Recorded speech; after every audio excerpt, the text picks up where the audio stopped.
आप सभी का स्वागत है। आज हम जिस विषय पे आपसे बात करना चाह रहे थे कि देश के अंदर टैक्सेस में बड़ा रिफॉर्म्स की बात माननीय प्रधानमंत्री जी ने 20 मिनट तक नेशन को एड्रेस किया और उसका विशेष रहता है कि जब वो एड्रेस करते हैं देश को तो एक बड़ी बात करने का या ऐसा रहता लोगों को कि क्या बात होने वाली। इस बार जो मुद्दा था वो ये था कि जीएसटी को जो दरें बदली हैं उसके बारे में माननीय प्रधानमंत्री जी ने देश को एड्रेस किया। देश में आज की डेट में टैक्सेस में रिफॉर्म्स आए, जीएसटी को कम किया गया, 2 स्लैब्स को ख़त्म किया गया। इसका तो हम स्वागत करते हैं, लेकिन इसके पीछे की असली कहानी क्या थी? जीएसटी पे जो काम किया गया था देश के अंदर, हर राज्य में अलग अलग टैक्सेस थे, राज्य से राज्य में जाने के लिए अलग अलग टैक्सेस थे, बहुत बड़ा सिस्टम था, बहुत बड़ा देश है। कांग्रेस ने यूपीए 2 में इसके ऊपर पूरा होमवर्क किया और एक पूरा प्रयास किया कि देश के अंदर यूनिफॉर्म टैक्स सिस्टम को अप्लाई किया जाए। बहुत सारी मीटिंग्सें हुई, कमेटियां बनी, उस पर आगे बढ़े और ऑलमोस्ट फाइनल स्टेजेस पे जब जीएसटी था, देश के अंदर सरकार बदल गई। उसके बाद सरकार बदली और नरेंद्र मोदी जी की सरकार और भाजपा की जो सरकार बनी 2017 में जो है जीएसटी देश में लागू हुआ। कांग्रेस पार्टी ने और कांग्रेस पार्टी की लीडरशिप ने राष्ट्रीय स्तर पे भी, आप सभी को ये याद है और देशवासियों को भी, कि इसका जो नाम रखा था, राहुल गांधी जी बहुत बोलते, पूरे देश में बोले इस बारे में कि ये गब्बर सिंह टैक्स है, जो 2017 की मैं बात कर रहा हूँ। जो आज आप 2017 से लेकर 2025 तक 8 साल तक उस टैक्स को लगाने वाली सरकार कौन सी थी? पहला प्रश्न मेरा ये है। जो यहाँ भी हमारे विपक्ष के नेता हैं, ठाकुर जयराम जी ने भी जीएसटी को लेके परसों बात की और इनके और नेता भी हिमाचल प्रदेश में इसको लेके बड़ी उपलब्धियों वाली जो बात जनता के सामने रख रहे हैं, उनसे भी मेरा प्रश्न है, आप लोगों के माध्यम से भी, कि 2017 में जब ये जीएसटी टैक्स लगा तो उस वक्त किसकी सरकार देश में थी, कौन देश के प्रधानमंत्री थे? अब इन 8 सालों में जो आपने देश की जनता से टैक्स के जरिए जजिया लगा के देश के गरीब से गरीब लोग को, अब जीएसटी तो सिंपल सी बात है कि हर आदमी को देना है। इनकम टैक्स की अगर हम बात करें तो केवल वही लोग देंगे जिनके पास कमाई होगी, जो उसमें आएंगे। लेकिन जीएसटी तो गरीब से गरीब आदमी को भी देना है, वो नमक पे हो, दाल पे हो, हर चीज़ पे हो, वो जिस भी चीज़ में होगा वो आपको, सबको, देश के गरीब से गरीब जनता को देना पड़ेगा। वो अमीर आदमी भी, अदानी अंबानी भी जीएसटी उसी दर पे देगा और एक गरीब किसान मजदूर देश का, उसके ऊपर भी वही दरें लागू हुई। कांग्रेस ने उस वक्त बड़ा विरोध किया कि इसको सिंप्लीफाई किया जाए, बहुत ज़्यादा टैक्सेस थे। आप इमेजिन करें 5, 12, 18, 40%। आप लगातार 8 साल तक देश को सरकारी खजाने में निचोड़ के लोगों के, अब आप बोलते कि हमने अब इसको जो है ठीक किया है। ये अच्छा है, हम तो उसी वक्त ये मांग कर रहे थे कि दुनिया में अंदर ऐसे कोई देश नहीं है जितना टैक्स आप लगा रहे हो, हर चीज़ पे टैक्स था। क्या कहेंगे आप, किस तरह देखते हैं कालाबाजारी? देखिए, 2014 से जब से ये सरकार आई है, ये नारे तो बहुत देती है, लेकिन इतने स्मार्ट है कि उस चीज़ को भूल जाते, फिर अगली बात करते हैं।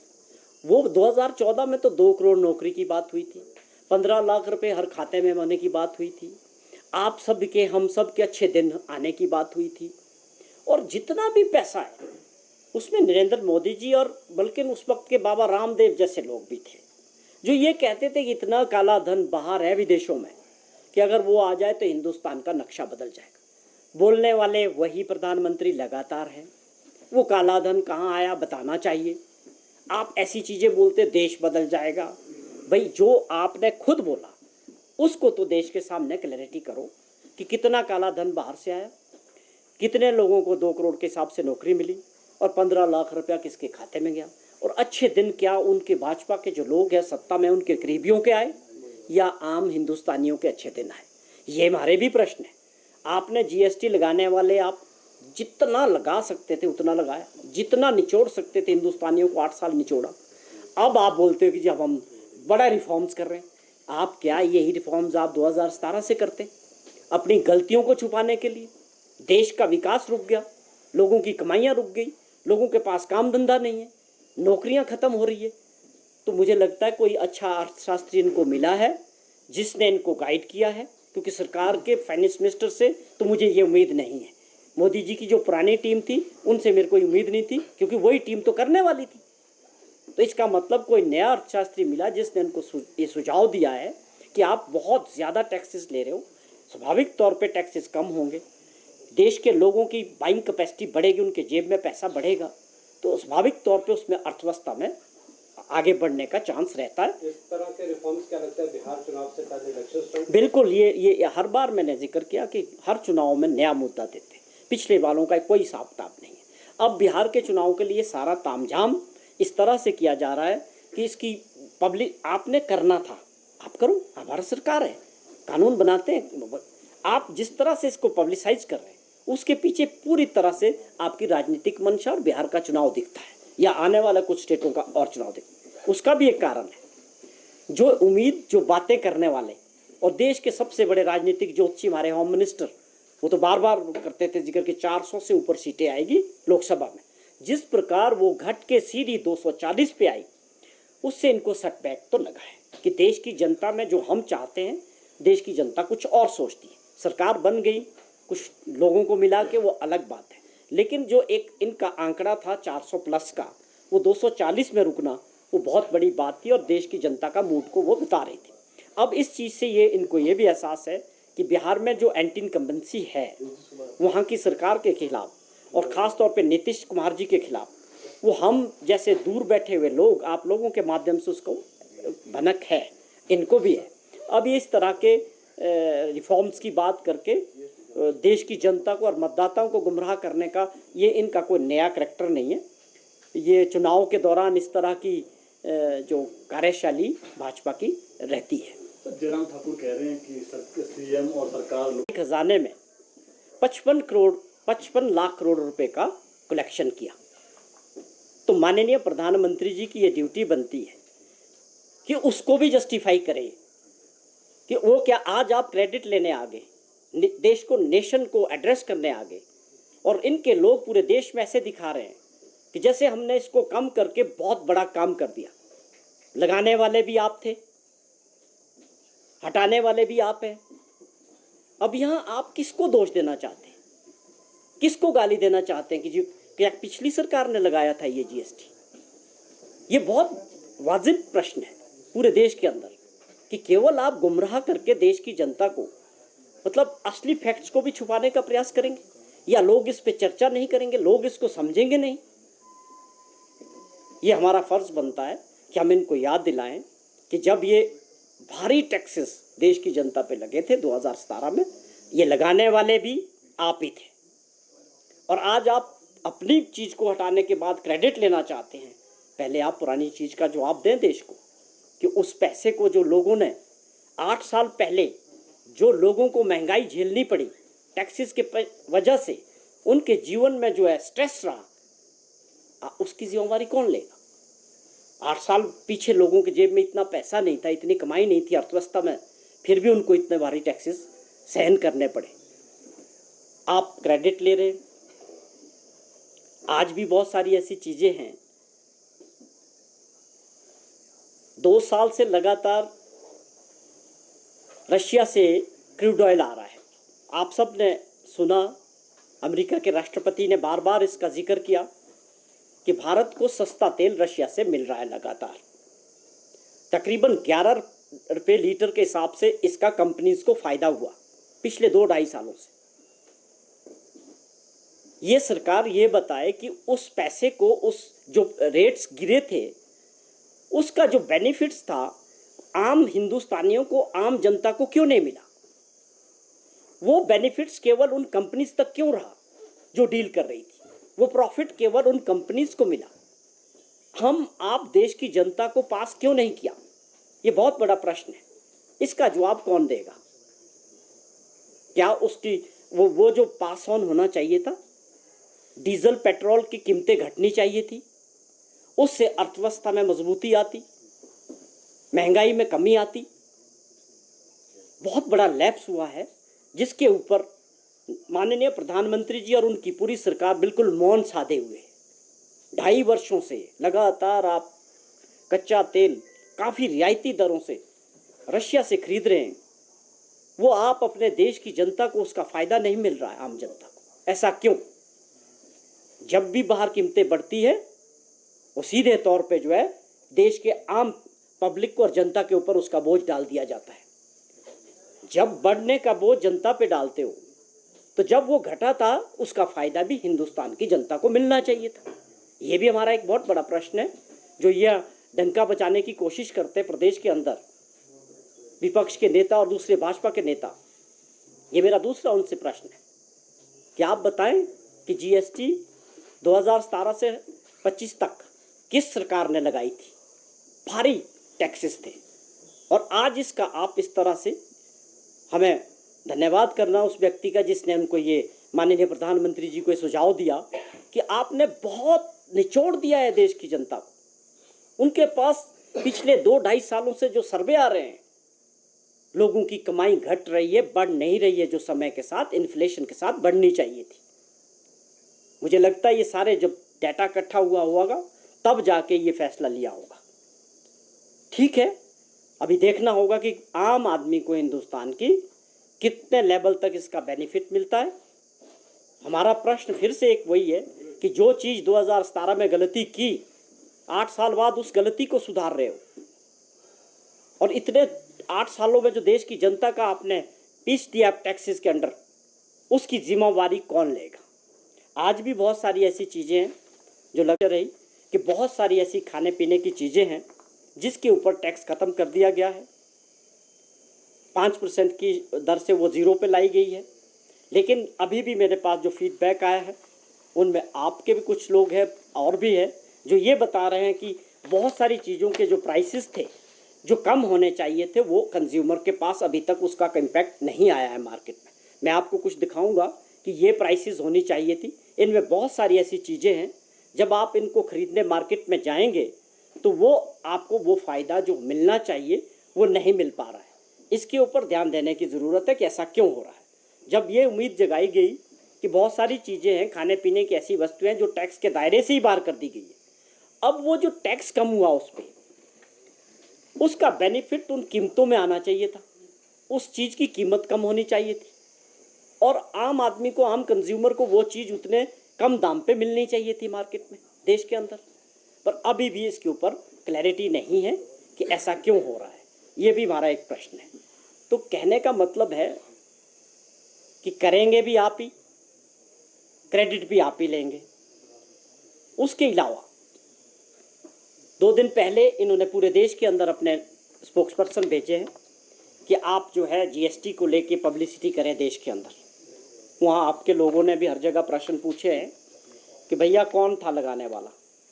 जब कांग्रेस और विपक्ष इसको गब्बर सिंह टैक्स बोल रहा था कि इसमें रिफॉर्म, इसको चेंजेस करने की ज़रूरत है, इसको कम करने की ज़रूरत है, लगातार देश की जनता ने 8 साल अपनी कमाई का सब कुछ जो है टैक्सेस के रूप में सरकारी खजाने पे दिया है।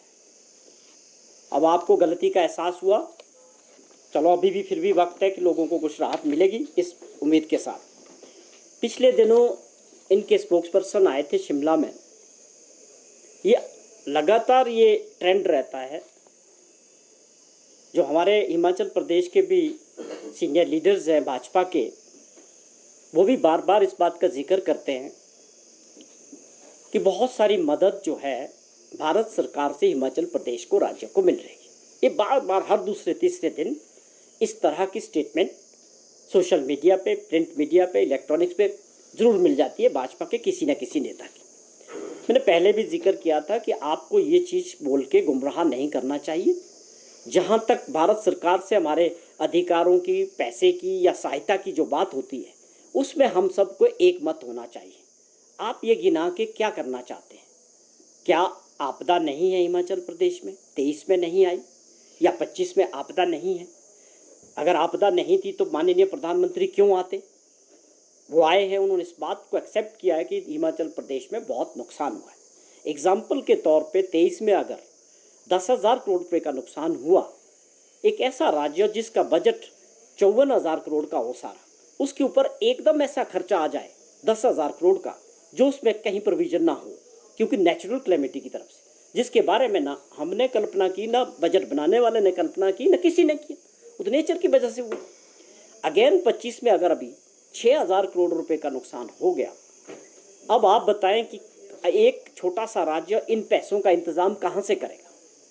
वो सड़कें, वो लोगों को राहत, बिजली की स्कीमें, पानी की स्कीमें, वो तो बहाल 23 में भी रिकॉर्ड टाइम में हुई, 25 में भी हमारी सरकार ने रिकॉर्ड टाइम में सारी सड़कें खोल के पूरा जो प्रोडक्ट्स है लोगों का, किसानों और बागवानों का, वो मंडियों तक पहुंच रहा है। वो क्यों पहुंच रहा है?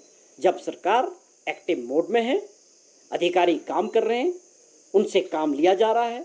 सरकार की और मुख्यमंत्री जी की प्राथमिकता साफ है कि बाकी चीज़ें होती रहेगी, हम अभी राज्यों के अपने रिसोर्सेज से किसी सड़क को, बिजली और पानी की स्कीम को बंद नहीं होने देंगे। और आप देख रहे हैं कि जल्दी जैसे जैसे आपदा 3 महीने चलती रही, लेकिन जीवन भी चलता रहा, सड़कें बंद होती रही, सड़कें खुलती रही, और अब तेज़ी से जो है जनजीवन सामान्य होगा और लोगों की अब हिमाचल को बनाने की और लोगों की सहायता की तरफ सरकार आगे बढ़ेगी। क्या कि जी हमको जीएसटी से, भारत सरकार से इतना पैसा मिला, बड़ा दुर्भाग्य है जो ऐसे स्पोक्सपर्सन आते हैं और इस तरह का डाटा दे के गुमराह करने का और झूठ बोलने का काम, और उनके साथ भाजपा के नेता बैठते हैं। जीएसटी आना हिमाचल का शेयर, यही कहा ना उन्होंने। हिमाचल का शेयर का मीन्स है हमारा पैसा। हमें हैरानी होती है जो इस तरह की बातें करते हैं। हमारा शेयर है, हम फेडरल सिस्टम है, भारत सरकार को जाता है जीएसटी, उसमें से 9% शेयर हर राज्य को वापस आता है। आप उसको गिना रहे हो, वो तो आना ही है भाई। उसमें कौन सा एहसान किया भारत सरकार ने हमको देके? मुझे हैरानी हुई जब उनका मैंने पूरा डेटा देखा। तो मैं आपको बताना चाहता हूँ कि क्या आर्थिक स्थिति क्या थी जब हमारी सरकार बनी 22 में, तो उस वक्त क्या स्थिति थी मैं बताता हूँ आपको। हमारे पास जीएसटी का कंपनसेशन आता था 5 साल तक। हम जीएसटी में गए हिमाचल प्रदेश, उससे पहले हम वैट में थे। हमारे पास जो इंडस्ट्रियल एरिया था, वैट का मतलब है कि टैक्स ऑन प्रोडक्शन, चीज़ बनी उसके ऊपर टैक्स लग गया, हमें तो मिल गया, वो कहाँ कंज्यूम हुई उससे कोई मतलब नहीं था। लेकिन जब हम जीएसटी में गए 2017 के बाद, उससे हिमाचल प्रदेश को तकरीबन 3,000 करोड़ रुपए का लॉस हुआ। ये कम से कम लॉस हुआ। ठीक है, भारत सरकार ने कहा कि हम 5 साल तक सभी राज्यों को जो उनका लॉस होगा उसको जीएसटी कंपनसेशन के रूप में देंगे, जो जून 22 में ख़त्म हो गया। अब उसके बाद जो हमको जीएसटी मिल रहा है वो एज पर एक्चुअल मिल रहा है, जो हमारा शेयर है वही हमको मिल रहा है। उसके बाद कोई भी कंपनसेशन भारत सरकार हिमाचल प्रदेश को नहीं दे रही है। वो टाइम भी जयराम जी के टाइम में ख़त्म हो गया। कहने का मतलब है जयराम जी की जब सरकार थी तो कंपनसेशन जीएसटी का आता रहा, और तकरीबन 5 सालों में 13,000 करोड़ रुपया जो है जीएसटी कंपनसेशन के तौर पे उनको मिला। अब जो वो 13,000 करोड़ रुपया ख़त्म हो गया और आगे कोई कंपनसेशन नहीं। उसके अलावा आरडीजी की जो रेवेन्यू डेफिशिएंट ग्रांट की बात करते हैं, मैं ये इसलिए बताना चाहता हूँ कि हमें भी कई बार लगता है कि यार बार बार ये लोग गलत आंकड़े दे के, झूठ बोल के सरकार को घेरने का काम जो करते हैं, कभी हमारा भी मन दुखी होता है कि झूठ कितना सुनेंगे। हमको सच्चाई तो जनता के सामने रखनी पड़ेगी। रेवेन्यू डेफिशिएंट ग्रांट में आज की अगर हम बात करें 25-26 की, तो हमारे को सिर्फ 3257 करोड़ रुपया मिलने वाला है, जो 21-22 में 10,600 करोड़ थी। अब जो चीज़ पिछले 5 साल पहले 10,600 करोड़ थी, आज उसको 3200 करोड़ कर दिया जाए, जबकि होता उल्टा है। इन्फ्लेशन के साथ, महंगाई के साथ बजट का आकार बढ़ता है, हर चीज़ बढ़ती है। यहाँ उल्टा है। हुआ क्या कि जो वो था उन्होंने पहले अपने टेन्योर में 10,000 8,000 करके उसको एग्जॉस्ट कर दिया। हमारे पे इधर जीएसटी का कंपनसेशन बंद हो गया, इधर रेवेन्यू डेफिशिएंट ग्रांट बिल्कुल घट गई, और साथ में हमारी सरकार बनते ही हमने ओपीएस का प्रॉमिस किया था। उसके पीछे कारण थे कि हम ये मान के चलती थी सरकार कि जो हमारे सरकारी कर्मचारी भाई हैं उनको जो है ये राइट बनता है कि उनको पुरानी पेंशन स्कीम में लागू किया जाए। उसके लागू करने से क्या हुआ, जो हमारी 1600 करोड़ रुपए की एक्स्ट्रा बोरिंग थी वो भी कम कर दी, जो बोरिंग की कैपेसिटी थी उसको भी 1600 करोड़ उसमें कम कर दिया, और बोरिंग के ऊपर भी हमारे ऊपर कैपिंग कर दी। मैं इसलिए इस चीज़ को समझा रहा हूँ कि लोगों को ये समझना बहुत ज़रूरी है कि सच्चाई क्या है। ये डाटा, ये फैक्ट्स बेस्ड है। हम हिमाचल प्रदेश की जनता के आशीर्वाद से सत्ता में बैठे हैं, और जो हम दिखा रहे हैं वो रिकॉर्ड है सरकार का। इसमें तुक्का नहीं है, ये पॉलिटिकल स्टेटमेंट नहीं है, ये फैक्ट्स एकदम बिल्कुल करेक्ट है, फिगर्स सारे करेक्ट हैं कि किस प्रकार से आज हमारे पास। अब उन्होंने बात रखी कि हमारा जो 24-25 में और 25-26 में 3257, मैंने आपको बताया। शेयर इन सेंट्रल टैक्सेस हमारा होगा 11,690 करोड़ हमको मिलेगा। सेंट्रल गवर्नमेंट से जो टैक्सेस आएंगे सारे मिला के वो 11,690 करोड़ होंगे, और जो छोटी सी ग्रांट है, एफसी ग्रांट है, 1139 रुपये हमको मिलेंगे। सेंट्रल स्पॉन्सर स्कीम जो होती है स्कीमें, उसका अलग होता है। एक्सटर्नल एडेड प्रोजेक्ट में सिर्फ 587 करोड़ रुपये हमारे पास 25-26 के लिए। ये एक्सटर्नल एडेड स्कीम है जिसमें हम world bank, Asian bank, brick bank, जितने भी फॉरेन के बाहर से, देश से बाहर के जो लोन्स हम लेते हैं, स्कीमें आती हैं, उसमें 78% जो है भारत सरकार देती है, और बाकी हमारा शेयर होता है। वो भी कैपिंग कितनी रही कि हम केवल 587 करोड़ रुपया ही खर्च कर सकते हैं, या वर्ल्ड बैंक से या किसी बैंक से ले सकते हैं। अब उसमें तो एक भी स्कीम फॉल नहीं करेगी 587 करोड़ रुपये से। तो कहने का मतलब है जो हमारी पोजीशन है वो हम आपको करेक्ट, एकदम सही फिगर बता रहे हैं, इनकी तरह तुक्के नहीं मार रहे हैं। और सीएम के लिए परिवार पहले और जनता बाद में। ये एक मुख्यमंत्री के स्तर पे रहे हुए व्यक्ति को इस तरह की टिप्पणी शोभा नहीं देता है। मुख्यमंत्री जी का भी परिवार होता है। वो एक प्राइवेट विजिट पे अपनी बच्ची की पढ़ाई के लिए, जिसको वहाँ एडमिशन मिला, उनकी बड़े वाली बेटी को, उसने LLB जो है दिल्ली यूनिवर्सिटी से किया, LLM के लिए उनको वहाँ एडमिशन मिला है, और एक अच्छे इंस्टीट्यूशन में मिला है। और वो एक प्राइवेट टूर पे, सरकार का कोई खर्चा नहीं, कोई मतलब नहीं, कोई सिक्योरिटी गार्ड नहीं, कोई प्रोटोकॉल नहीं। पहले चीफ मिनिस्टर होंगे जो होने के बावजूद भी उन्होंने मना किया कि मैं प्योरली अपने परिवार के साथ बिना प्रोटोकॉल के, ना एम्बेसी से ना कहीं से। ये अपने आप में बहुत बड़ी बात है।